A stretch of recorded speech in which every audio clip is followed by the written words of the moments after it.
कहते हैं कि आंखों में नींद बहुत है, आंखों में नींद बहुत है पर सोना नहीं, और यही समय है कुछ करने का, इसी खोना नहीं। तो आप समझ सकते हैं कि time is the very precious. और आप लोगों का बोर्ड का एग्जाम जो है ना बाबू 5 महीने है, और 5 महीने के बाद आपका एग्जाम होने वाला है। अगर आप बोर्ड एग्जाम 2023 देने वाले हैं, तो आज की इस वीडियो में यूपी बोर्ड कक्षा 12 के बच्चों के लिए जो 5 नंबर का बहुविकल्पी आता है ना गद्य साहित्य से, उसी का मैं लेकर के चल रहा हूं। आज की इस वीडियो में देख सकते हैं हिंदी गद्य के विकास पर आधारित प्रश्न बताएंगे। 5 नंबर की तैयारी करना है ना, तो इस वीडियो को शुरू से अंत तक देखिएगा, और वीडियो को प्लीज लाइक कर देना।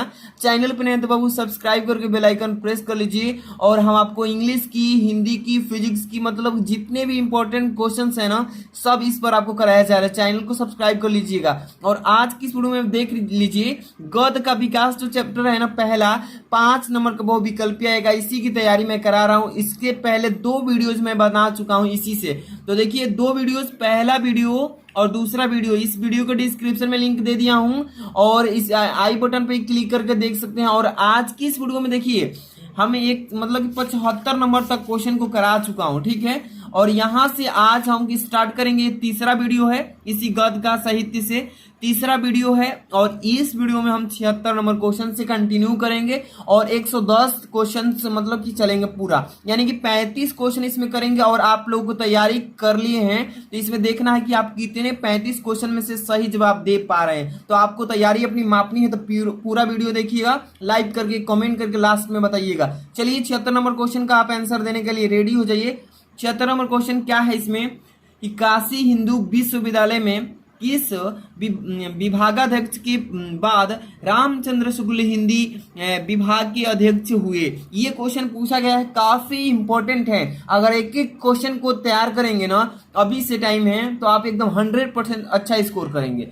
चलिए लिखा है करुणापति त्रिपाठी, हजारी प्रसाद द्विवेदी, श्याम सुंदर दास, विजय पाल सिंह। इसमें से सही आंसर बताते चलेंगे फटाफट से। चलिए श्याम सुंदर दास, आप लोग भी बताइएगा कि कितने सही किए थे, अपने मन में जांच कीजिए क्वेश्चंस का। 77 नंबर क्वेश्चन पे आ चुके हैं। काका कलेक्टर का नाम किस विधा के लेखक के रूप में जाना जाता है, प्रसिद्ध है, वही पूछा है ना कि काका कलेलकर का नाम किस विधा के नाम के लेखक के रूप में प्रसिद्ध है, निबंध के, संस्मरण के, आत्मकथा, डायरी के। तो चलिए चारों में से आपको बताते चलना है। काका कलेलकर जो है ना, ये विधा के लेखक के, ये संस्मरण के लिए प्रसिद्ध है, ठीक है। आगे चलिए, यहाँ पे देखिए question number 78, 78 number, Hazari Prasad Dwivedi को किस सन में पद्म भूषण की उपाधि से सम्मानित किया गया था। ये पूछा गया है ना, सन 1957 में, सन 1959 में, और सन 1963 में, और सन 1950 में। इसका करेक्ट आंसर आपको बताना है। तो हजारी प्रसाद द्विवेदी को पद्म भूषण उपाधि जब 1957 चल रहा था, उसी समय सम्मानित किया गया था। ध्यान से समझते चलिएगा, ठीक है। अगला क्वेश्चन देखिए 79 नंबर, 79 नंबर, निम्नलिखित में से जीवनी है। यहाँ पे 4 ऑप्शन है, इसमें से कौन सा जो है जीवनी है। बसेरे से दूर, यहाँ पे आनामा दास का पोथा, कलम का सिपाही, शाश्वती। चारों ऑप्शंस में से कौन सा सही है। तो यहाँ पे देखिए जीवनी क्या है, इसमें एक कलम का सिपाही, यही एक जीवनी है, ठीक है। इसके बाद 80 नंबर क्वेश्चन पे चलेंगे। क्या लिखा है कि क्षयवादोत्तर युग का प्रारंभ माना जाता है, या इसी क्वेश्चन को घुमाकर भी पेपर में आपसे पूछ दे कि इस तरीके से कि क्षयवादोत्तर युग का काल क्या था, तो आपको ऑप्शंस बताना है। अगर याद नहीं है तो मैं बताऊंगा, आप अपने मन में एक एक क्वेश्चन का आंसर देते चलिएगा, ओके। देखिए ये क्वेश्चंस यहाँ पे देखिए कितने सन में कितने बार पूछे गए हैं, ये सारे क्वेश्चन लिखे हैं। 1900 ईस्वी में, 1920 में, 1938 में, 1950 में। चलिए इसका करेक्ट आंसर बताते हैं। क्षयवादोत्तर युग का काल कौन था प्रारंभ किस सन में हुआ था, तो 1938 में। याद है ना, तीसरा ऑप्शन हो जाएगा। चलिए 81 नंबर क्वेश्चन पे चलेंगे, ध्यान से देखते चलिएगा। अरे ययावर रहेगा याद के लेखक कौन है। यशपाल जी हैं, नगेंद्र जी हैं, मुक्ति बोध जी हैं, अगे जी हैं। तो इसका करेक्ट आंसर आप सब जानते हैं कि अरे ययावर रहेगा याद, अरे ययावर रहेगा याद, ये है अगे जी का। ये क्वेश्चन 2020 के जेड के कोड में पूछा गया क्वेश्चन है, तो आप सब इसको अच्छे से तैयार करके रखिए। अगला क्वेश्चन 82 नंबर, कौन सी रचना हजारी प्रसाद द्विवेदी की नहीं है। नहीं पूछा गया है, इसका मतलब अशोक के फूल, हिंदी काव्यधारा, हिंदी साहित्य की भूमिका। मतलब कि इसका करेक्ट आंसर चारों में से कौन सा होगा, तो ये हो जाएगा हिंदी काव्य धारा, यानी कि हिंदी काव्य धारा के द्विवेदी हजारी प्रसाद द्विवेदी जी नहीं है, ये ऑप्शन सही है। अगला क्वेश्चन 83 नंबर, आदिकाल की रचना नहीं है, आदिकाल की रचना नहीं है पूछा है ना। उक्ति व्यक्ति प्रकरण, गोरा बादल की कथा, राहुल वेल, यहाँ पे तीन ही ऑप्शन दिया है, एक ऑप्शन तो गायब है, लेकिन तीन ही में से कोई बताना है आपको। ये देखिए गोरा बादल की कथा जो है ना, ये आदिकाल की रचना नहीं है। ठीक है, सभी लोग आप 35 क्वेश्चंस करेंगे इसमें, आप बताइएगा लास्ट में कितने 35 में से सही सही जवाब दिए थे अपने मन में। 84 नंबर क्वेश्चन, हिंदी कहानी एक नई दिशा की ओर मुड़ी, किस सन में मुड़ गई थी? 1900 में, 1910 में, 1920 में, 1935 ईस्वी में। इसका करेक्ट आंसर देखिए 1900, जब 20 का समय चल रहा था सन, उसी समय हिंदी की नई दिशा की ओर मुड़ान हो गया था। अगला क्वेश्चन देखेंगे, हाँ 85 नंबर, ध्यान से देखिएगा, कह रहा है क्वेश्चन, आचार्य रामचंद्र शुक्ल के अनंतर है ना, अनंतर समर्थन निबंधकार है कौन? भारतेंदु हरिश्चंद्र जी हैं, लाला श्रीनिवास दास, महावीर प्रसाद द्विवेदी, डॉक्टर नगेंद्र कुमार। चलिए 85 नंबर का फटाफट से छाप दीजिए अपना आंसर। 85 नंबर, आचार्य रामचंद्र शुक्ल के अनंतर समर्थन निबंधकार डॉक्टर नगेंद्र जी थे। ठीक है, नेक्स्ट क्वेश्चन 86 नंबर, ध्यान दीजिएगा, लाइट थोड़ा ज्यादा हो रही है इसलिए हटा रहे हैं। ठीक, 86 नंबर, ध्यान से देखिए, उपन्यास विधा की रचना है, उपन्यास विधा की रचना, नीड का निर्माण, फिर बाण भट्ट की आत्मकथा, कलम का सिपाही, पंथ के साथी, पथ के साथी। क्वेश्चन काफी इंपॉर्टेंट है, जितने भी बच्चे को तैयारी है सब लोग आंसर देते चलिएगा। उपन्यास किस विधा की रचना है ना, तो बाण भट्ट की आत्मकथा हो जाएगा, सेकेंड ऑप्शन सही। अगला प्रश्न पे चलें, हाँ 87 नंबर, राष्ट्र का स्वरूप की रचनाकार कौन है? राष्ट्र का जो स्वरूप है इसको किसने रचा था? लिखा है ऑप्शन पूर्ण सिंह ने, राम वृक्ष बेनीपुरी, वासुदेव सड़ग्रवाल, अगेजी। ये क्वेश्चन 2020 जेड कोड में पूछा गया था कि राष्ट्र का स्वरूप के रचनाकार आपकी कौन है, तो आपके वासुदेव सड़ग्रवाल जी हैं। ठीक है, अगला क्वेश्चन देखिए, 5 नंबर की तैयारी तो हो ही जाएगी पक्की, अगर आप बढ़िया से अगर तैयारी करेंगे तो कोई भी क्वेश्चन नहीं छूटेगा एग्जाम में। ठीक है, और मैं वीडियो बहुत सारी अच्छी अच्छी बना चुका हूँ, हिंदी की, इंग्लिश की, तो आप डिस्क्रिप्शन चेक कीजिए या यूट्यूब स्टडी करके कोई भी टॉपिक की वीडियो चेक करना हो तो डाल करके सर्च कीजिएगा, फटाक से आएगी। और इस वीडियो को लाइक करके अंत तक पूरा वाच कीजिए, बताइएगा। 88 नंबर क्वेश्चन, कर्म भूमि रचना है, ये क्वेश्चन पूछा है प्रेमचंद्र की, यशपाल की, किशोरीलाल गोस्वामी, बाल कृष्ण भट्ट की। तो चारों ऑप्शन में से कौन सा ऑप्शन सही है? तो पहला जो है ना, यही ऑप्शन सही है, प्रेमचंद जी की है। नेक्स्ट क्वेश्चन 89 नंबर, क्या भूलूं क्या याद करूं, आत्मकथा है। ध्यान से देखिए, क्या भूलूं क्या याद करूं, आत्मकथा है सुमित्रा नंदन पंत जी की, डॉक्टर राजेंद्र प्रसाद जी की, हरिवंश राय बच्चन की, अगेज जी की। और ये भी प्रश्न जो है आप देख रहे हैं ना, 2020 जेड के कोड में पूछा गया था कि क्या भूलूं क्या याद करूं, 89 नंबर। चलिए इसका करेक्ट आंसर हरिवंश राय बच्चन, जितने भी बच्चे बता रहे हैं ना सबका सही है। अगला क्वेश्चन देखिए 90 नंबर, लिखा है कि पंडित लल्लू लाल अध्यापक नियुक्त थे किस क्षेत्र में? फोर्ट विलियम कॉलेज में, मेरठ कॉलेज मेरठ में, और रुड़की विश्वविद्यालय में, काशी विश्वविद्यालय में। तो पंडित लल्लू लाल जी जो थे अध्यापक किस रूप में नियुक्त किए गए थे? तो सभी को मालूम है कि फोर्ट विलियम कॉलेज में इनको नियुक्ति मिली थी। ठीक है, अगला क्वेश्चन देखिएगा ध्यान से, कि क्वेश्चन आप सबके लिए काफी इंपॉर्टेंट है। 91 नंबर, विशस्य विस्मोधम निम्नलिखित में से है? कहानी है, उपन्यास है, नाटक है, निबंध है। ये क्वेश्चन 2020 जेड के में पूछा गया था। चलिए इसका करेक्ट आंसर बताते हैं। विशस्य विस्मोधम ये एक प्रकार का नाटक है, इसको नाटक के रूप में लिखा गया है। अगला क्वेश्चन 92 नंबर, ध्यान से देखिएगा क्या लिखा है इसमें, कि नासिकेतोपोख्याम के लेखक रचनाकार यानी कि उसकी कौन है? मुंशी इंसा अल्लाह खां, लल्लूलाल जी, सदल मिश्र और मुंशी सदा सुखलाल जी। इसका करेक्ट आंसर आप सबको बताना है। तो देखिए नासिपोतेख्याम के लेखक जो है ना, इसके सदल मिश्र जी हो जाएंगे सही जवाब। है ना। अगला प्रश्न 93 नंबर, जीवनी विधा में रचना है। जीवनी एक विधा है, इसकी रचना किसके रूप में किया गया? नीड का निर्माण, फिर में, या आवारा मसीहा में, या अतीत के चलचित्र में, चिंतामणि में। इसका करेक्ट आंसर हो जाएगा आप सबका आवारा मसीहा, यानी कि दूसरा जो ऑप्शन देख रहा है ना सबका सही है। अगला क्वेश्चन आप सबके सामने दिख रहा है ना 94 नंबर, द्विवेदी युग का नामकरण हुआ था किसके द्वारा?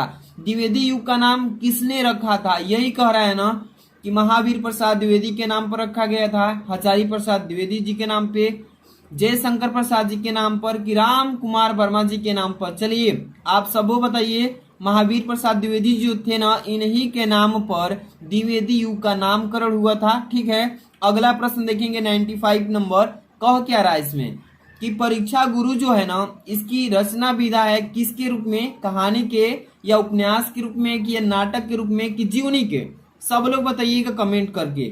परीक्षा गुरु की रचना विधा है उपन्यास। ठीक है, और जितने भी बच्चे अभी तक वीडियो को लाइक नहीं किए लाइक कीजिए, क्योंकि मोटिवेशन मिलता है और इससे भी बेहतर मैं वीडियो लाने की कोशिश करूंगा। इसके लिए लाइक और बच्चों के पास शेयर कीजिए, जो आपके पास अगले क्लास में पढ़ते हैं, साथी हैं, सबके लिए शेयर कीजिए। 11th क्लास के भी बच्चे इस वीडियो को देखेंगे अपनी तैयारी करने के लिए। ठीक है, 96 नंबर क्वेश्चन देखिएगा, क्या बोला है इसमें कि निम्न में से नाटककार हैं। नाटककार पूछा है ना कि मतलब कौन से ऐसे लेखक हैं इस चारों में से जो नाटक लिखे हैं? रामचंद्र शुक्ल जी हैं, मोहन राकेश जी, डॉक्टर नगेंद्र जी हैं, महादेव वर्मा। चलिए इसका करेक्ट आंसर आप लोग छाप दीजिए कमेंट बॉक्स में। चलिए निम्न में से नाटककार जो हैं मोहन राकेश, ये आपके नाटककार में आ जाएंगे, है ना, क्योंकि चार ही में से तो चुनना था। अगला क्वेश्चन 97 नंबर कह रहा है इसमें कि गिरती दीवारें के रचनाकार कौन है? गिरती दीवार जो है इसकी रचना कौन किए थे? उपेंद्र नाथ अस्क ने, शिव प्रसाद सिंह ने, अगेजी ने, राम विलास शर्मा जी। चलिए इसका करेक्ट आंसर बताइएगा आप सब लोग। जो भी बच्चे कह रहे हैं कि उपेंद्र नाथ अस्क होगा इस प्रश्न का सही जवाब। गिरती दीवारें उपेंद्र नाथ अस्क ने इसकी रचना किया था। अगला क्वेश्चन 98 नंबर, प्रजा हितौसी है, ये समाचार पत्र का संपादन किसने किया था? हजारी प्रसाद द्विवेदी, राजा लक्ष्मण सिंह, अगेजी, शिव प्रकाश सितारे हिंद ने। चलिए इसका करेक्ट आंसर आप लोग बताइएगा। जो भी बच्चे कह रहे हैं प्रजा हितौसी जो है एक समाचार पत्र है और इसका समाचार पत्र का संपादन राजा लक्ष्मण सिंह ने किया था, याद रखिएगा। अगला प्रश्न चले देखिएगा 99 नंबर क्वेश्चन क्या बोला है इसमें ध्यान से देखिएगा।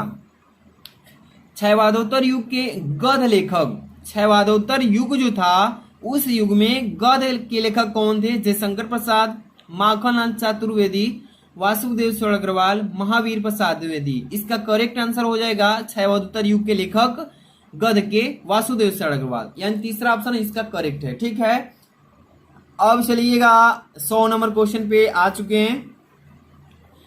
अब देखिए सन 1997 में पद्म भूषण से अलंकृत हुए थे कौन से? राय कृष्णदास जी, विद्यानिवास मिश्र जी, अगेज जी, हजारी प्रसाद द्विवेदी।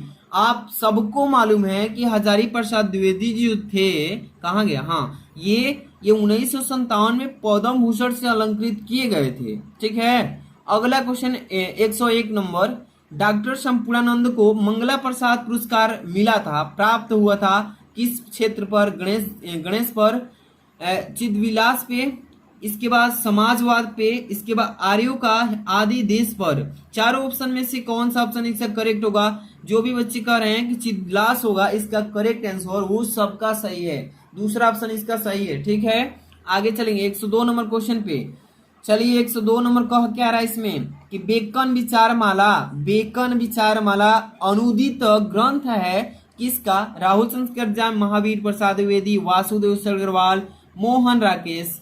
तो 102 नंबर क्वेश्चन बेकन विचार माला अनुदित ग्रंथ है किसका है? ये हो जाएगा आपका वासुदेव अग्रवाल जी का, तीसरा ऑप्शन इसका करेक्ट है। अब चलिएगा इसके बाद 103 नंबर क्वेश्चन पे आ चुके हैं। कह क्या रहा है इसमें कि कन्यादान निबंध के लेखक कौन है? कन्यादान जो एक है निबंध है और इस निबंध को किसने लिखा था? भारतेंदु हरिश्चंद्र जी, हजारी प्रसाद द्विवेदी जी, डॉक्टर संपूर्णानंद जी के द्वारा, सरदार पूर्ण सिंह के द्वारा। सभी बच्चे को मालूम है कि इसका करेक्ट आंसर क्या होगा। हजारी प्रसाद द्विवेदी जी ने इस कन्यादान निबंध को लिखा था। अगला क्वेश्चन 104 नंबर, ध्यान से देखिएगा।